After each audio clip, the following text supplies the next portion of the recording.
Sustainability isn't a hashtag or a tagline. It's a lifeline for the future. Future generations, future businesses, the future of our planet. So let's rise up against climate change and eliminate waste. Rise up for society and put equality in place.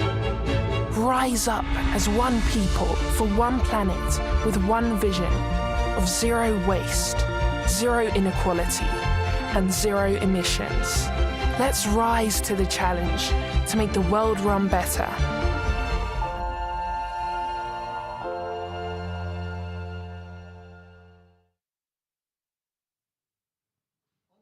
Of our partners, Yunus Social Business, BCG, Boston Consulting Group, and the Global Alliance for Social Entrepreneurship, a warm, or should I say a very warm, a hot welcome to all the ones being online and being here in the room.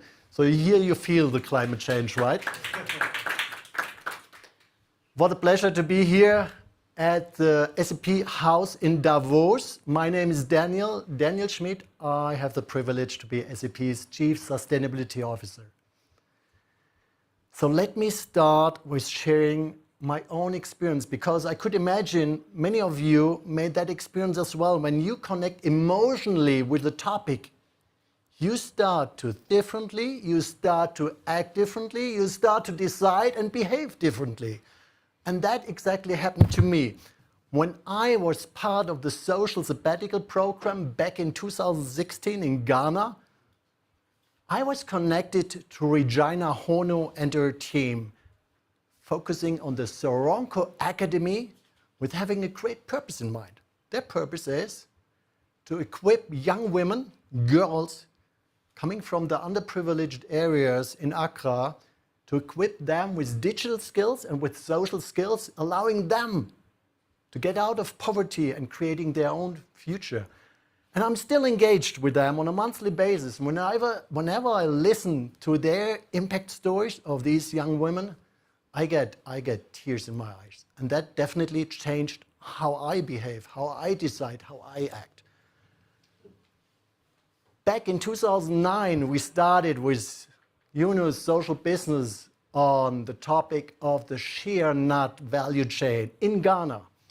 And to be quite direct and frank, we failed, but we learned a lot. And 1 year later in Haiti, after that horrible earthquake, we created a foundation, an infrastructure for social enterprises in a joint effort. A lot has changed since then.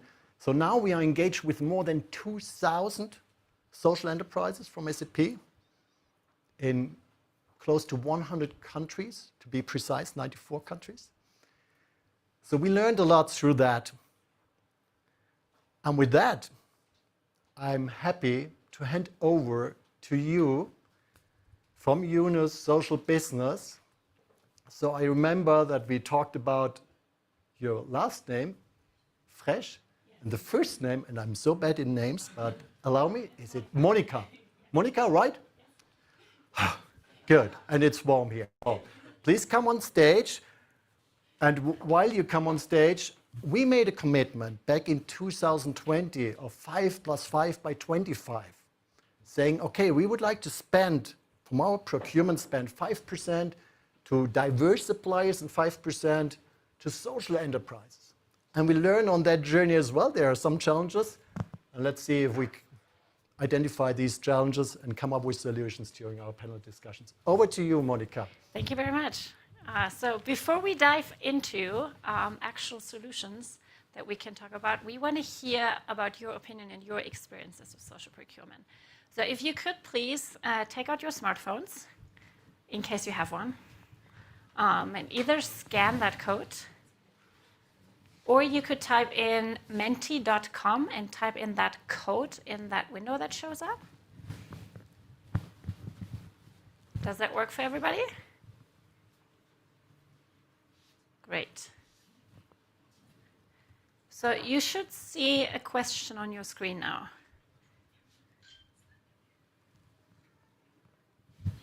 Cool. And I'm asking you to please answer that first question.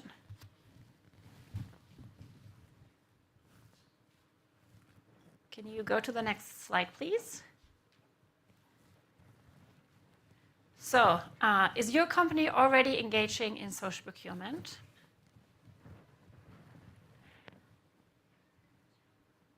So nobody answered, no, we have other reasons not to at the moment. So that is very hopeful.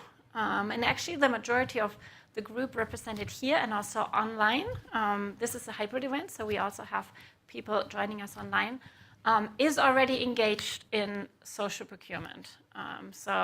Or is looking to do that in the future, would love to do that. So I think that's a hopeful start to our session.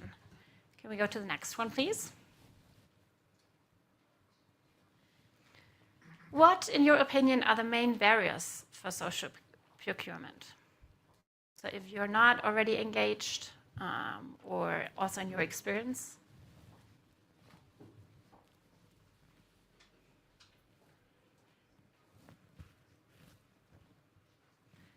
So most respondents here in the room and online, I think one of the main challenges, is the matchmaking part. So social entrepreneurs and companies have no forum to connect with each other. I'm going to talk about that a little bit in a while. Also that the very concept of social procurement is still unknown. I think this session tonight is a testimony to the fact that this is changing. And all of you who are here with us in this room today are on a path. Social entrepreneurs lack scale or capabilities. That's actually a myth. We found that out with the study that I'm going to present. That's actually not true. Most social enterprises are very competitive in terms of cost structure, in terms of quality, and also in terms of quantity. More on that in a minute. The main barriers are fairly equally distributed. But let's talk about solutions. Can we go to the next one, please? How might we create more opportunities for companies to work with social entrepreneurs?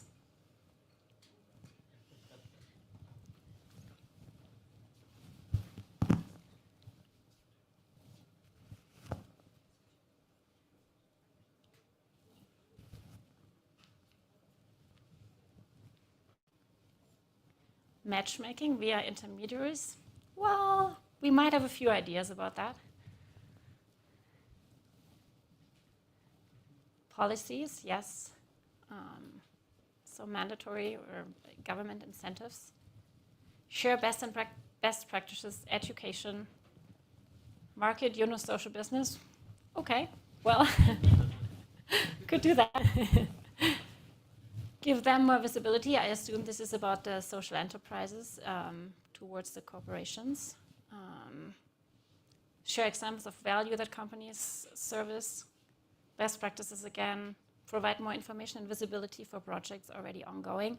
So I see that a lot is about government policies and incentives for that, but also about the very possibility. This is something that you can do. Awareness and then also education and capability building towards social procurement.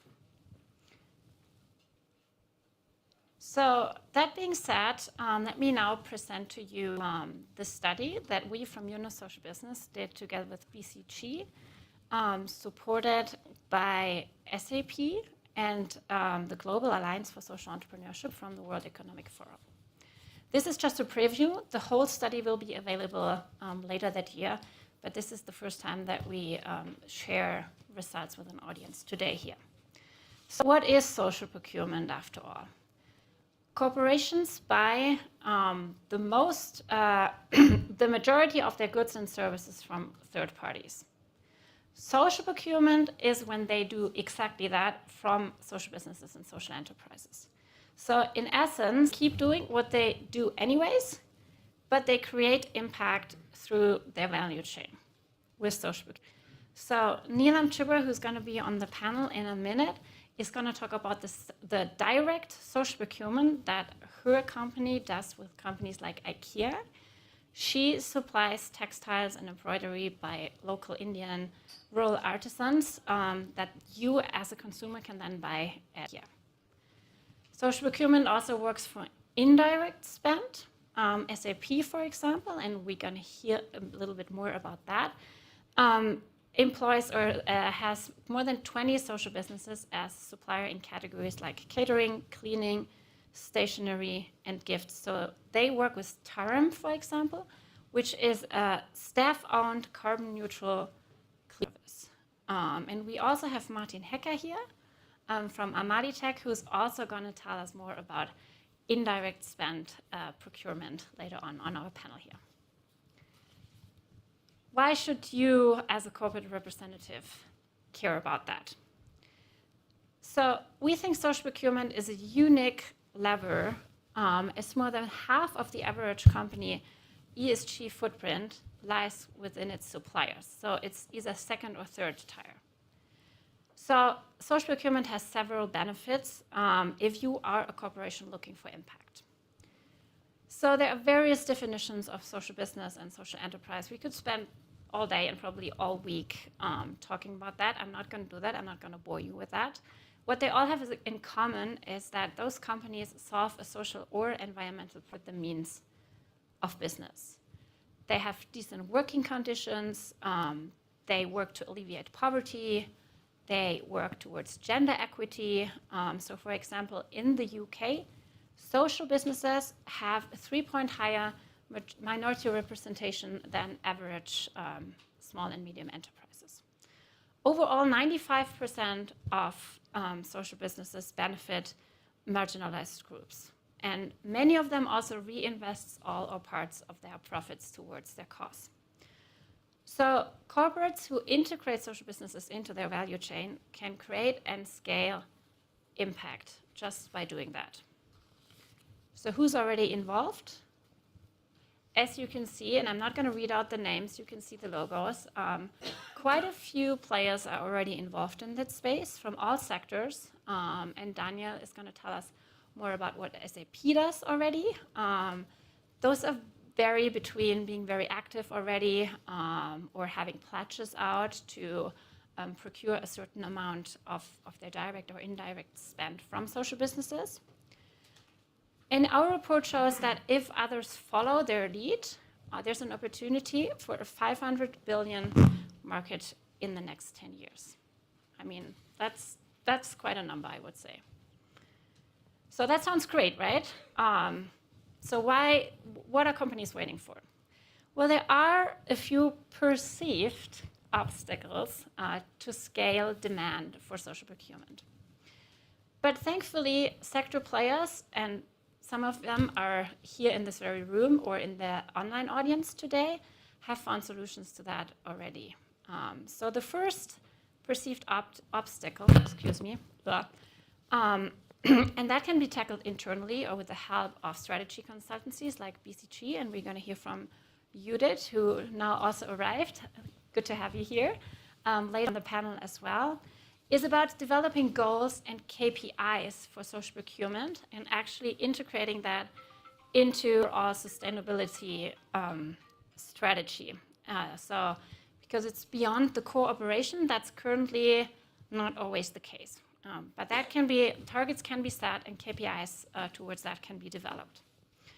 A second obstacle is that, and we heard that in your Mentimeter responses, wouldn't it be great if social procurement would be a key evaluation criteria for public expenditures? That would be a huge incentive. And we as an ecosystem, companies, sector organizations, across all industries can actually help to implement that. And we are going to hear from Ekaterina Diemoshkina, hopefully I pronounced it right, I'm so sorry, who's going to fill in for Francois, who cannot join today from the World Economic Forum. And she can tell us more about that later on the panel. And it's only a question of time until we will see EU and also national regulations towards social procurement or sustainable value chains. So those who move now have an advantage later. But how do I get started? Or how does my company get started? What social businesses are a good fit? How do I know that they are actually a social business? Will they be able to provide the quality and the quantity that we need? Will it be much more expensive? Those are just a few questions that we hear from procurement managers. And there are capacity building programs, procurement managers, but also social entrepreneurs to work with each other.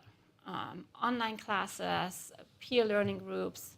So our own program, Unusual Partners, for example, also matches social businesses with the very needs of corporations that are corporate ready or almost corporate ready. So overall, social businesses are ready. They are competitive on price, on quality, and on quantity. Social business is totally doable, and it's a huge opportunity. It's actually, in my opinion, quite a low-hanging fruit. Corporations already spend trillions of dollars on procurement already. So why not do that in a responsible way without any added budget by creating impact just by doing what you always did? And without even a whole lot of cultural change and transition. So to me, it's basically a no-brainer. Let's just get started. And if you need help for that, we're here for you and also other sector players who are present here today, which we're going to hear from now from Saskia Breuston, who's going to moderate our panel. Saskia is Yunus Social Business co-founder. Welcome on stage. Hello, everyone. As Monica said, my name is Saskia Breuston. I'm one of the co-founders and also CEO of Yunus Social Business, which we now co-founded over 10 years ago. And I am super excited to be here with you. Social procurement at first sounds a bit dry. I mean, procurement, it's usually something in the back corner of an office. Nobody really wants to go there. It's dusty. It's something that always takes a lot of time. So people are not that excited about procurement. But I am super excited about procurement because companies are already spending, as Monica just said, trillions of dollars on this topic. They're anyway buying stuff. So might as well make sure that they buy stuff in a social or environmental way and thereby create a massive, real impact in the world. So that's really the pitch to corporates thinking about this. You should do it. It's a low-hanging fruit. You don't even have to change culture or anything.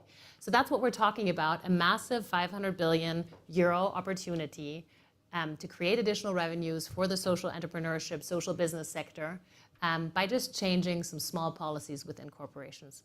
And with that, we want to get into an exciting panel. First, Daniel, please join me again on stage. Daniel, as you know, is the Chief Sustainability Officer of SAP, and they're already very active in this space. And we've gone a long way, starting obviously more than 10 years ago in this field together. So really glad that you're still around, Daniel. I'd also next love to get Judith Wallenstein on stage. Funny enough, I realized I've actually known you even longer than Daniel. I know, it's shocking. We used to work together at BCG. Judith joined me here back in the day. Judith is the managing director and senior partner at the Boston Consulting Group. She serves in the healthcare practice, but has also been the head of the impact practice in Europe for quite some time. And she's a total rock star and superstar. And of course, we've been co-authoring this report with BCG. I'd also love to get on stage Katja. I'm not going to pronounce the last name because there's just no chance. Katja is the prettier version of François Bonici, the head of the Schwab Foundation and the head of social innovation at the World Economic Forum. She actually leads not anymore the COVID Alliance for Social Entrepreneurship, which we actually co-founded again 2 years ago, but it's now called the Global Alliance for Social Entrepreneurship, which is a multi-stakeholder partnership bringing over 100 organizations together around the topic of social entrepreneurship. And we've been partnering on this report as well. So Katja, so happy to have you here so we understand the sector a little bit broader. And then I want to ask two superstar social businesses on stage. Let's start with Nilam Chiber from the Industry Foundation. And Industry Foundation is one of those lovely examples that's been working in social procurement for a long, long time. And we'll hear more about the examples in a minute. And then finally, I'll get on stage Martin Heca. Also, we know each other from the BCG days, but he changed his hat a couple of years ago, asking himself where he could create even more impact, and decided to start Amali Tech, which is essentially an IT outsourcing company with a focus to create jobs and capabilities in Africa. using your experience as an IT senior partner at BCG. Thank you. For many decades. So Martin, thank you so much for having you. Anyway, I would say let's jump right in, and I would love to really start with a concrete example so you can have a better idea of what does social procurement actually really mean and what do those social businesses do. And I'll start with you, Nilam. So you've been working with Ikea for a number of years, and you actually provide products for their Handwerk collection. Tell me a little bit, how did that all come about? What do you do exactly? Like, what do you provide to Ikea, and how has that, collaboration been going? Give us some more color. So we supply Ikea for the last 8 years. We build collectives owned by women artisans. So it's not us who supplies. We are the ecosystem builder for the women's collectives in India to supply into national and global supply chains. We work in the creative production space, we call it. We do not call it arts and crafts and all of that, because globally the creative economy is growing at a stupendous pace. And Ikea has a program, it's now called Ikea Social Entrepreneurs. It used to be called Ikea Next Generation earlier. And they buy from over 100 social enterprises globally. So their target was, as a company, it was gender, equity, and climate, a circular economy. So the products are generated from waste. It's banark. It's a natural fiber. It's not textile and embroidery. And it's very challenging. So let me not make it seem simple.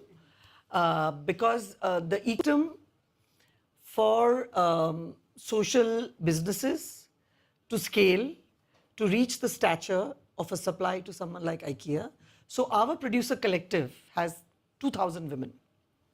They are currently doing an order for 150,000 pieces of a basket. It all needs to go in the same size, the same quality of bark. We're also doing backward integration into the raw material. And here again, from the point of, I would say, sustainable consumption companies, like Ikea would be trying to win over sustainable consumers. So to them, like H&M, Ikea, Targets, container stores, Carrefour, their big issue is that more than 65% of the global consumer wants sustainable production. So that's the big driver for them. Because the next generation of buyers is going to ask, where has this come from? Who made it? So we talk to a lot of marketing companies, and they tell us that the social side is great. You're bringing phenomenal change into the lives of the women. The incomes are tripling. They work from home. They have access to jobs at their doorstep, right? 30% of the women we work with are first-time earners. They're either widowed or single. And I mean, there's huge amount of social impact. They use their incomes for a better voice in their families. Yeah, they have better negotiating power. They can move their incomes towards health, nutrition, education. You meet a lot of SDG goals through that. But the buying end always tells us, you need to project yourself as building a traceable supply chain. So I think the traceability is going to become key. And I'll stop now. I hope I've answered your question in some way. No, that's great. I mean, Neela, maybe just to give, again, some more color, just brief, why is this better than just buying from any old factory in India? I mean, like, where do you see why is a social business better than any old business? So these are women's collectives. They own them. So we as Industry Foundation handhold them. So we raise funding from donors to support them. USAID supports them. HSBC supports them.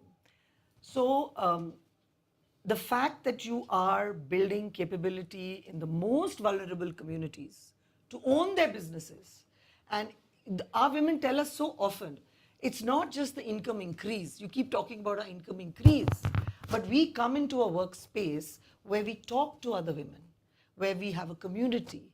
We can share about issues at home. They don't even have these common spaces to talk to each other in the villages, right? And USAID, for example, supports us with a lot of gender programs. So in the gender programs, it's amazing. Women are saying, I never ate hot food. I gave my kids hot food, my husband hot food, now I eat hot food. Then the women are saying, I would treat my son and daughter differently. I would give my son the chicken leg and not the daughter. It's a very standard practice in many Indian homes, let me tell you. So it's the equality that's coming down generations, and the women are getting empowered to take leadership roles. So we have women in our collectives doing the quality checks, yeah, doing the productivity improvements.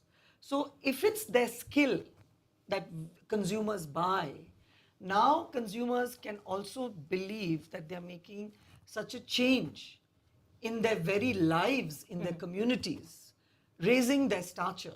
And I think that's what's different when you buy from a social enterprise. Yeah. It's much deeper. The women are not labor, they're owners. Yeah. And that's very key. Yeah, fantastic. I think that's very helpful. And maybe going to another example, I mean, Martin, obviously you created Amalitech, an IT outsourcing company, to create jobs and incomes in Africa. Tell us a little bit more about that. How did that come about? What are you doing? Which companies are you selling to, etc.? Yeah, Saskia, thank you. Maybe I would like to introduce one word, which is innovation, which was not on the list when we listened to the presentation. Africa has more than 2 million graduates per year just on ICT-related topics from universities.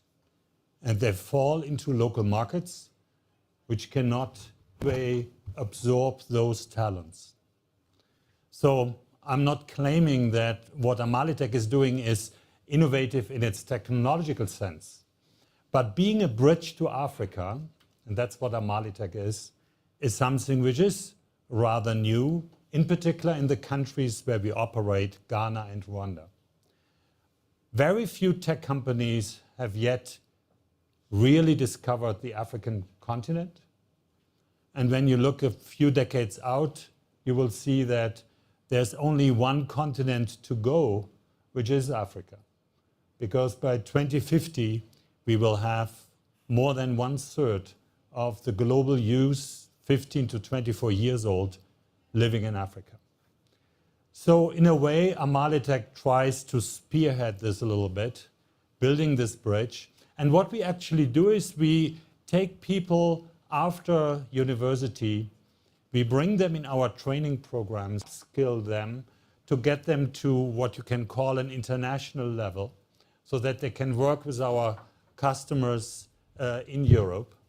And then we basically work side by side, remotely obviously, but this is the probably only one good thing of COVID, that remote work is not in any way an issue anymore.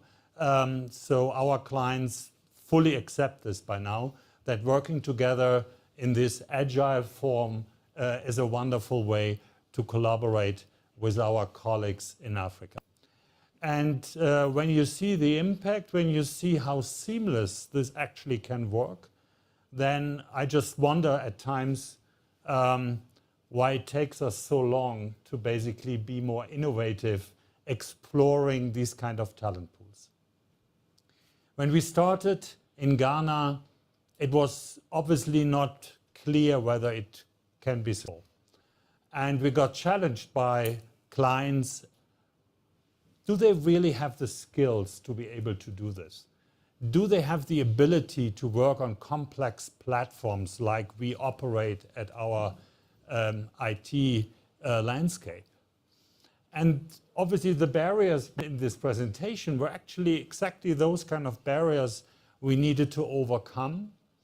And what is really surprising to see is that those who are working with us, they want more. After a while, they want to increase the teams.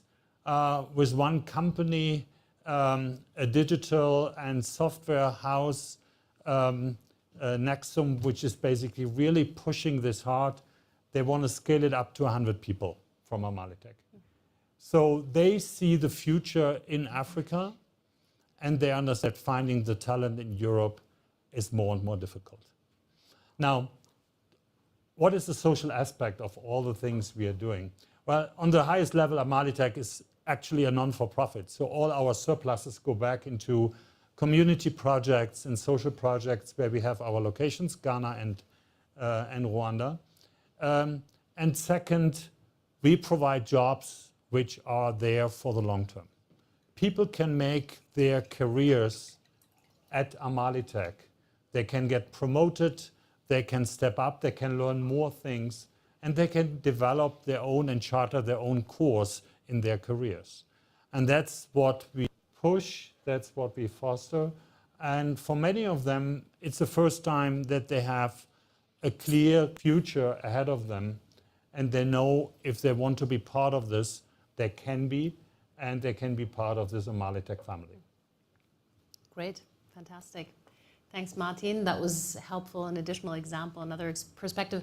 Perhaps just moving a little bit again back to the corporate perspective, and I'll have a question for you, Daniel, again. I mean, you've already outlined, obviously, the commitment that SAP has to this topic, but still it's clearly a new topic, right? I mean, we've seen a lot of great corporates that are already committed to this, but of course it's also not like entirely the easiest thing on the entire planet from one day to the other to change. So what are the challenges that you are facing yourself? And how do you want to overcome that through, for example, the Ariba platform, et cetera? Would love to hear more from your perspective. I would say there are three aspects to be considered. First, you will not manage it by your own. So partnerships are key. Partnerships like with you. So that is key. Technology is key and certification is key. So on the partnership topic, we just this week launched the partnership together with Unilever and Moving World. There's Transformation Support Hub, which is crucial. Yeah. When it comes to technology, Saskia, as you know, we have that Ariba procurement platform, allowing procurement departments to make informed decisions, having the transparency. And if you can use then the platform to identify social enterprises, that makes a big difference. And here as well, it is a challenge to connect, like we have seen with the results from the Mentimeter. Yeah, you have these challenges. We need to overcome that. That is, in our case, the way that Nico Kirner, our head of global procurement, works together and collaborates in a great way with Alex van der Bleuk, who is leading our corporate social responsibility team, being a much better expert than I am in that topic. And through that collaboration, we established a program called Procure with Purpose within SAP to allocate the spend and our purchasing power to the social enterprises. And when it comes to certification, it should be not SAP saying this is a social enterprise and this is a normal supplier. It's difficult to judge. And here more kind of certification standards, I would say, are needed. Yeah, no, absolutely. So, but just, I'm not sure everyone fully understood that. Ariba is like literally one of the largest procurement softwares in the world, and pretty much all global corporations are buying through this. Right. So if we can now create that tag, social business or social enterprise within that software, that means it's going to actually make it much more easy for global corporations to just say, oh, I'm just going to shop from a social enterprise, and that makes it easy and helps overcome some of those challenges that is the multiplier effect, the scaling effect we have through that Exactly. big procurement platform where trillions of transactions are running through. Yeah, exactly. And perhaps, obviously, you did, as a consultant, you see so many different industries, you understand what's going on there. Do you already, we saw a big client list or a big group of corporates that are already engaged in this. Do you see, are there any emerging best practices? Also, perhaps, just in the balance between environment and social. I have the feeling this total environmental tunnel vision that corporates have on their mind. You see the social coming up more and more as well in the work that you do? Yeah, and let me probably start with this one. And Saskia, I think the interesting thing is, given that I spent my days in biotech and pharma, I probably always thought it was the other way around, because all those questions, we're not a very heavily emitting industry, so our big problems are bioderivatives and water and plastic. So actually clients were getting worried a lot earlier about working conditions, about child labor, because what happens in your supply chain partly is very, very difficult to judge with all the suppliers you have. And I think for a long time the industry felt very safe on the environmental side, but social was really important. Now, I think because climate and greenhouse gas emissions and how you also, what we do in the partnership, right, can create solutions to increase the transparency of your mission, have data transparency, allowed to track, ideally get your success you have from one year to the other at the push of the button and not in a massively manual exercise. That has very much started from greenhouse gas emissions. Now there's a lot of debate, and we have the same, how you integrate circularity into it. But I had 2 discussions today. One with a small circularity company who said, look, how do we work on traceability of plastic? And they have a big program in India, and at the same time make sure no child labor in that recycling chain of plastic. And the other one was the head of sustainability of a global beverage company. And for her, it was like, I need that transparency along the value chain.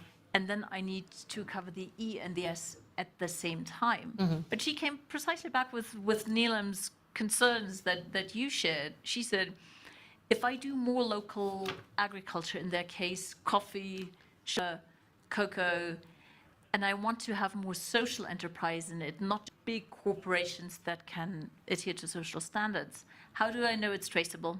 How do I know they can scale? And how do I know they're certified in the right way? And I think that comes back to what you said, Daniel. How do you build that in partnership? You just can't treat them as a mere supplier, I believe. No, absolutely. But allow me, Go ahead, yeah. Saskia, I don't like that separation, social, environmental.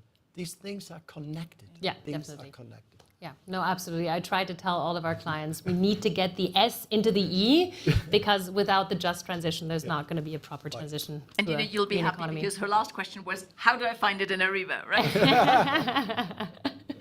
Exactly. Yeah, well, we'll have the hope that eventually people can say, this is the impact I want to create, like what I want to find. I want these types of social enterprises to buy from. So I hope we'll be able to have that in Ariba at some point. But Katja, maybe coming back to you, obviously, from the perspective of the World Economic Forum, you also see how the whole social impact sector is evolving, what the various players are. Do you see a whole ecosystem on the social economy developing to push social procurement further, or what do you see on the horizon? Oh, absolutely. That's fantastic. First of all, I want to start that's super exciting to be on this panel. I have not been known you for 10 years, but I hope that next 10 years of social business will also and we will meet as well on the panel. I know that exactly. everybody knows. We don't go way back, we'll go way forward, basically. Exactly. But you kind of hit it the main words of today, actually. Of course, all of you said about the partnership and the building the platform. And we saw that, of course, Scream, no forum to connect. And that's exactly, we are the forum. So we are the forum to connect exactly the social entrepreneurs, the supporters and enablers of social entrepreneurs who understand that social entrepreneurs is not only CSR, it's a business. It's absolutely fantastic. But also what you said, a social economy. And that's absolutely growing. We had a fantastic session today in the morning on the social economy. It was a first session overall in the forum to discuss the question of the social economy. And we have, I keep looking at the third row in the room where is a lot of our also alliance members and the drivers of this agenda, and also that connects a lot of entrepreneurs like Catalyst 2030, that's amazing movement, and Giroud is here, who was on the panel, and together with a commissioner, a vice commissioner of OECD, just really made a call that we all need a public policies to support the social economy and make social economy a reality in a lot of countries, especially when we go to Africa or we go to India. Yes, all that we're discussing. Yes, there are a lot of movements in the North and in Europe, but how do we take it further? Yeah. There are a lot of I think that's happening there. So definitely ecosystem is absolutely vibrant, it's growing. And for us, we're very happy again to announce, you already kind of previewed that we're moving from the COVID, and that during the COVID, it was a catalytic event when ecosystem kind of came together and we all came together. And I think when we were confounded, and Saskia, you've been there, I haven't been there, it was 68 different organizations who came together, and now we 100, and we're growing, and we have 17 new members, specifically coming from a lot of private sector and public sector, international organizations, leaders who want to be engaged in this agenda. So we're really proud and really looking forward for the next 10 years. Fantastic. Can't wait, Katja. Great. I'm just looking a little bit at the time because I also want to make sure that people in the audience, also people online, can ask some questions. So does anyone have any questions to the awesome panel that we just heard? Anything coming up? Yes, go ahead. Can someone give... Just for the online audience, they actually need the mic. Otherwise, I agree. Good, loud voice. Thank you very much. So my name is Nina Levchuk. I'm leading startup and venture business at Google, but I'm Ukrainian as well. So since the war has happened, I'm as well co-founded United for Ukraine. It's an international NGO that presents 34 markets and serving to address most pressing needs of displaced people that we currently unfortunately have a lot in Europe. Yeah. I have a question. You're speaking today about social entrepreneurship, and I do believe that social entrepreneurship actually is the future for Ukraine to rebuild our economy and to build modern economy as well. I'm wondering what countries like India and Africa, for example, and global leaders who are today here in this room could give us maybe some advices where we should start, because me and my colleagues, we right now very we're working very actively with the presidential office and as well with our fantastic mayor, where to start. So what would be your key advices? Thank you very much. So we'll hand that to Martin and Nilam. Is that? Do you want to start? I'm happy to. All I can say is that build the social economy policy. I think the WEF and Catalyst 2030 and all are working on that. But start with the policy. And of course, we are all here to share how you can build a stronger ecosystem for your social entrepreneurs, because the system is needed. We are all here as ecosystem pieces. This cannot be done alone. You need collaborations of civil society, government, business. So, the Ukraine before the war had already a very strong IT sector and very successful. Very talented people, and I really wish that this is immediately coming back. I know it's still there in the western part of Ukraine to some extent, but I really wish it comes back to its full extent and even flourish further.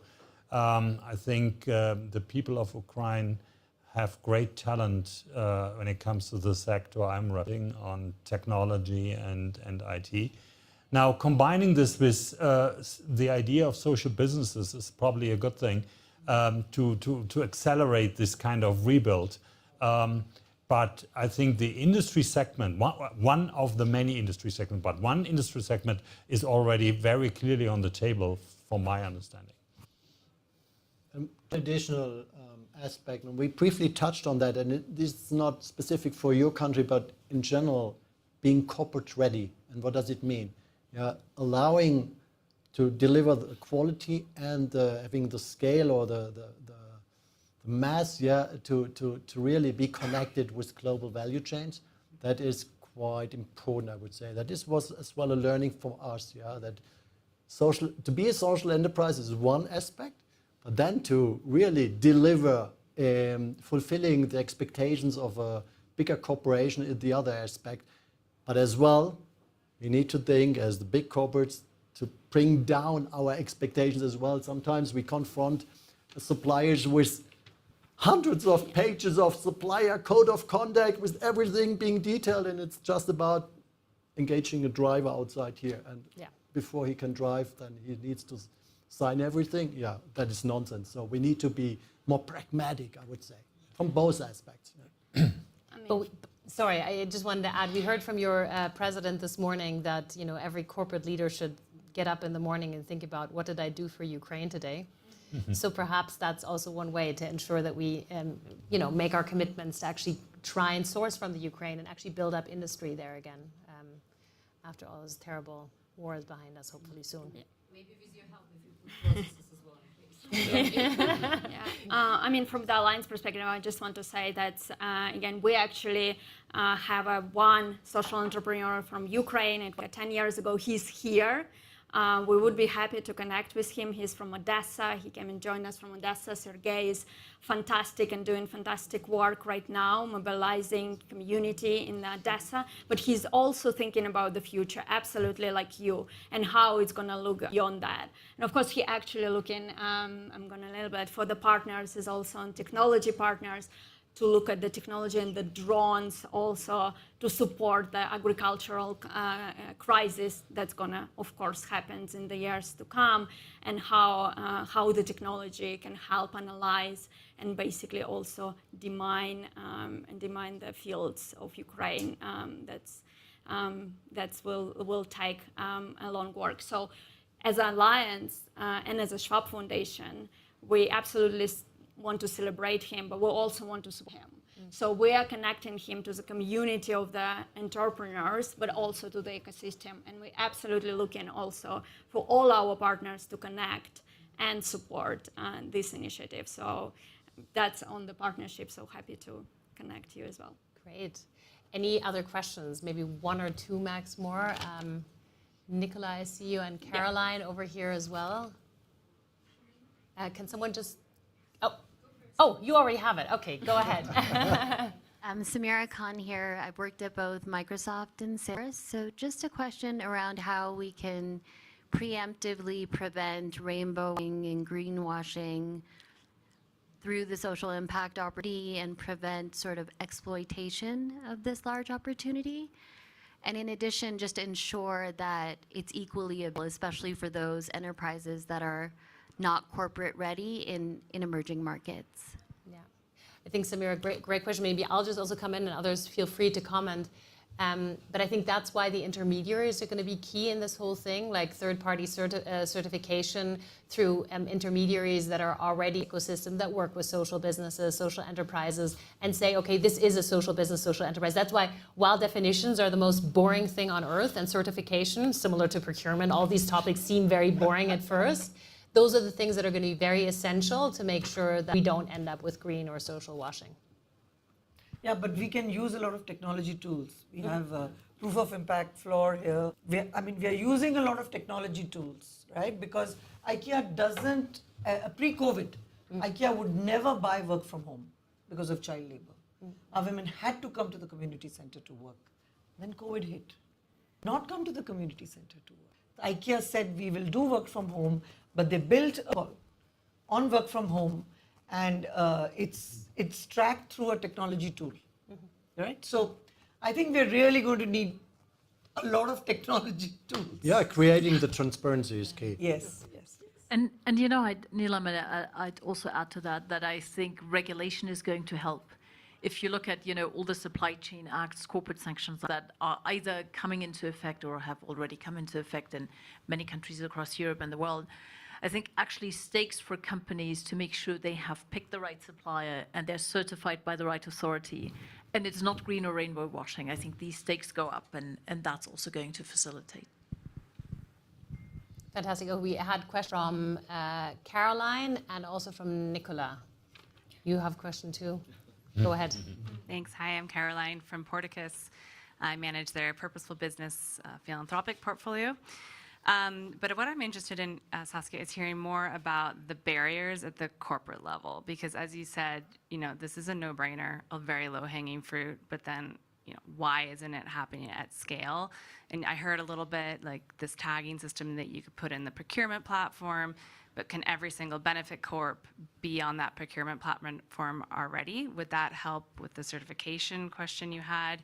And then I'd also love to know more about like the pricing points. You know, is it expensive for a corporation to source from a social enterprise? Like, how can we help with that as well? And then kind of the barriers to education and mindset change that need to happen within a corporation. I'll comment on one thing if you're fine, and then hand over to, and of course, Martin. So there has been a previous piece of research that we did last year where we actually interviewed many procurement officers asking, you know, are social enterprises delivering on quality, on price, and also on the quantities that corporations need? Over 80% said, yes, all these three things are actually met. surprisingly, so that's one of those myths, oh, social entrepreneurs are not able to do this at scale, etc. But that was actually debunked in that previous research. So that's, I think, good news, because also the social business sector has been around also for some time. I mean, 10 years ago that may have been true, but now we're seeing much larger scale. So supply is there, but we need to make sure that the demand from the corporation is now coming and that the awareness exists. That's my view, but Daniel, Martin, I'm sure you have additional views. Yeah, in addition, we could bring in the other perspective that people are starting to pay even more knowing how products are sourced. Yeah, if that traceability is there, that transparency, the values are covered, my own personal values, which I would like to apply when I make purchasing decisions as a consumer, and that leads to maybe even higher prices. Yeah, that is as well a perspective. And then these indirect benefits. Employee retention, employee engagement goes up if you as a company engage with social enterprise, just to name one example. Scalability is definitely a big topic. Certification, I mean, Amalitech is now ISO certified for data quality, for quality management, as a 9001, 7001, and so on and so forth. But these are requirements when you want to work with the corporate world. They basically want that. And there was never a single meeting where anybody said, oh, that's not a good idea to do Amalitech. Everybody said that. But the barriers in terms of, are you ISO certified? Do you have all your processes in place? Can you scale up when we want 100 people from you? Can you deliver? And all these questions, be able to answer them. And from that point of view, because social businesses start as startups, it's very hard to get over this kind of chasm. So when we talk about collaboration, I think one thought we should all entertain is how do we bring these startups together so that it is easier for them to basically overcome these barriers. Because some of these barriers, companies, corporations will never take away. You can take away the mental barrier. I'm speaking Africa. Africa cannot do IT work. We can take that away by just showing them they can, and then it's over. But other barriers you just need to meet. And if you're a startup, it's very tough. So finding ways to make it easier for the startups by providing platforms, exchange, even ease on those kind of certifications to make it simpler and so forth, could be a major lever to basically connect those social businesses with the corporate world. Yeah. And I think, Caroline, there was the element that Nilla mentioned. The mindset in corporations, sometimes they need to understand that what they do for their normal suppliers, to say, what's a global supplier? What is a category where I have 2, 3 large suppliers? Where do I actually have a lot of local suppliers? Because it's not the fact that all supply chains are entirely global. Services, right? Many local catering services. There's, even if you buy sugar, you're not just going to buy sugar from one global supplier, but helping companies think through this segment and to say, where do social businesses fit? And your example on the basket shows they fit in many more places than companies might think. But that scalability, I think it's often a false fear, but going through with procurement departments to say, what do you do today? Which bucket is that? And in which buckets actually great social entrepreneurs who can scale is really helpful exercise to change the mindset. Nicola, you also had a question. And I know we're also running against time, so this is probably the last one, sadly. Do you have time or? We do. One very quick question. Okay. So picking up on the, Nicola from Yellowwood's with businesses mostly in Africa. I mean, I think we are at risk of businesses using credentialing process to keep this subscale. It just will stay subscale if the credentialing is too difficult. So my question is, under what conditions can you imagine corporates changing that their value system is not the only value system to take into account? So child labor, for example, might be a common practice amongst smallholder farmers. Let me just say that, right? Independent households providing Indian women providing services have to care for children and do work, right? So how does one think about building the accreditation system in a more inclusive way, in the way that the standards are set? And just wondering, thinking about that as SAP. I'm not sure if I understood the question completely or entirely, but key is coming back to traceability, transparency, applying, as an example, blockchain technology. We have a great innovation in place called Green Token, where we have as well that showcase with using a concrete, tangible product being produced by a smallholder farmer in Brazil and ananas, how do you say ananas? Pineapple? Pineapple. Being produced in Brazil, then being with a logistic transport to Europe, being consumed there, and then allowing us, the people buying that in the supermarket, transparency by barcode, yeah, having that and showing as well what is it a fair income? Can this smallholder farmer send the kids to school, or they need to work on the field, harnessing the fruits? So that is the trend we need to create, and for that, technology to the play as well, and that is the way how SAP thinks about it. But I'm not sure if I totally got your question. And I also think, you mentioned what's common practice today.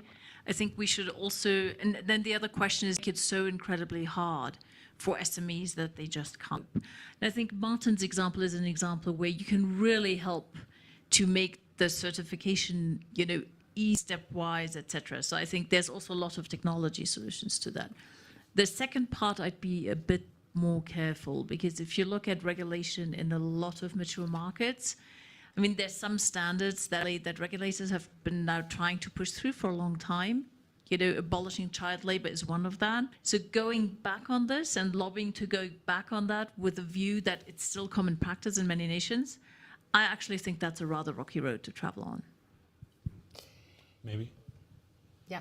Yeah, maybe one other idea, and I'm obviously coming from the tech sector, it's a little bit easier for me to speak about the kind of complexities of the challenge you're describing. Critical mass is one of the things which will basically allow corporates to go there. My current estimate is, take Ghana, take Rwanda, take other country in sub-Saharan Africa.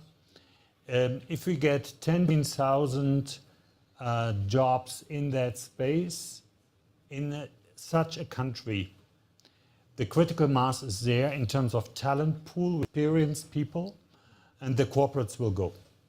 So I spoke about the chasm for startups. You can also talk about chasm for countries.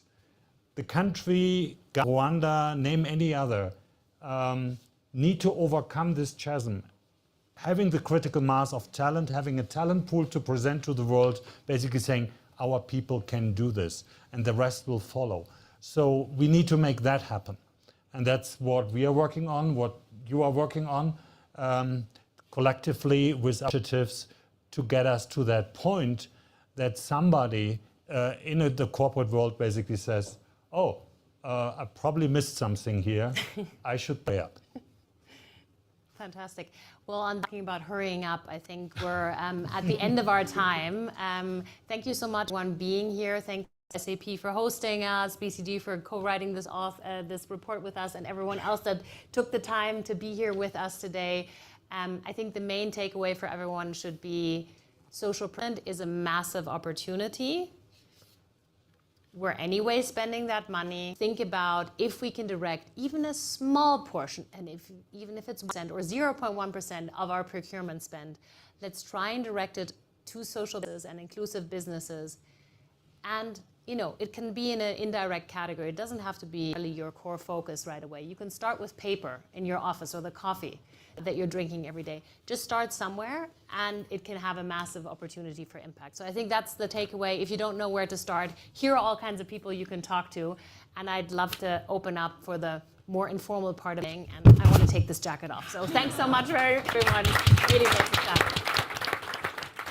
For the online audience, now it's time to create your own drink, but here in the room, you're all invited from SAP.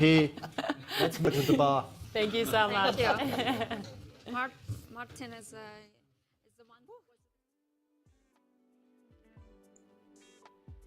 Great. So everyone, I'm going to be opening the breakout rooms in a second so you can actually mingle a little bit.